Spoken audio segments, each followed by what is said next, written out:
Hello guys! Hello water sign, hello Pisces, Scorpio, and Cancer. Welcome dito sa aking channel, Kapalaran 888. Welcome guys. Alamin natin kung anong messages, vibration, gabay energy. Para sa inyong lahat, ito ay general, daily tarot reading para sa mga water sign, Pisces, Scorpio, and Cancer. So alamin natin guys kung ano ang gustong iparating sa inyo ng baraha. Kumuha tayo dito ng 3 cards. Okay, Pisces, Scorpio, and Cancer. Ano pa ba ang gustong sabihin ng baraha sa'yo? 1, 2. Okay. Pisces, Scorpio, and Cancer.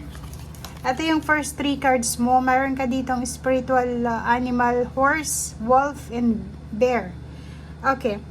So, dito sa unang baraha mo, sinasabi na be independent but work together. So, if, for example, may pagkakataon ka na mabigyan, diba? May mabigyan ka na pagkakataon na makapag work alone, patunayan mo yan. Okay? Sa araw na ito, if mag-isa ka lang nagtatrabaho, be independent.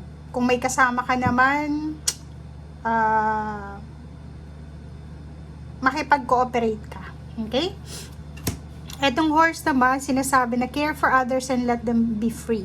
Same din dito, pwede tayong mag-care sa mga tao sa paligid natin, but hindi yung sobra-sobra na parang masusuffocate na sila sa care natin.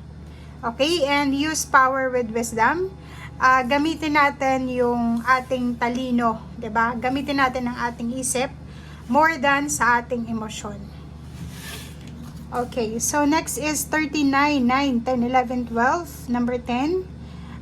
Dito sinasabi ng baraha na back on task. So gamitin mo yung iyong oras, Pisces, Scorpio, and Cancer, sa tama, okay?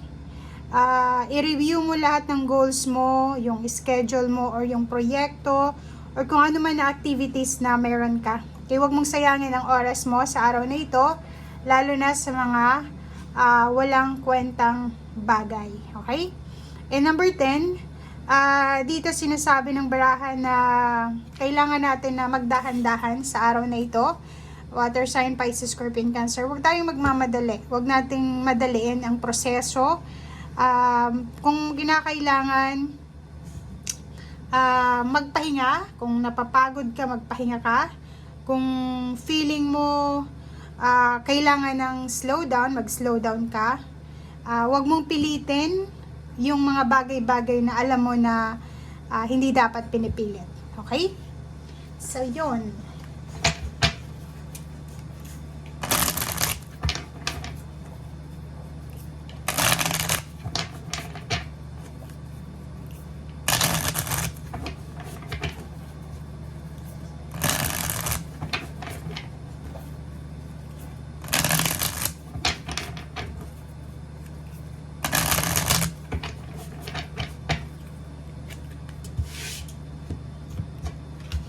Okay, water sign, Pisces, Scorpio, and Cancer.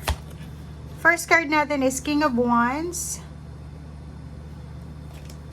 Next is 4 of Swords.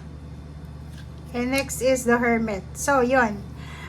Sa araw na ito, sinasabi ng barahan na yun, etong isang barahang ito is para to dito sa bear, na kailangan natin na gamitin ang ating lakas, or if ever man na may trabaho ka sa ngayon, maging grateful ka, take chances, maging masipag, 'di ba? And ito naman na 4 of Swords, dito din siya sa back on task na sinasabi din dito na kailangan mong magpahinga kung maaari, 'di ba? Kailangan mong magpahinga or kailangan mong tawag dito, magdahan-dahan, 'di ba? So give time para sa lahat. Give yourself a pause minsan. Okay? And the Hermit, wag tayong gagawa ng isang desisyon na pwede nating pagsisihan. So mag-isip tayo. Pag-isipan natin ng mabuti, ng maayos yung bawat desisyon na gagawin natin, especially today or sa araw-araw. Okay? And yung Hermit na to, ang Hermit na to tsaka yung Four of Swords is magkapareho sila sa bawat isa. Na parang sinasabi na make sure na binibigyan natin ng priority yung ating sarili, especially health, yung healing, binibigyan natin ng priority yung ating sarili. Okay? Yung ating kapakanan. Okay? So, dito din sa barahang to, isang magical na pangyayari, 'di ba? Isang magical na happenings or isang magical na anong tawag dito? Magical na mangyayari sa usaping pamilya. Okay?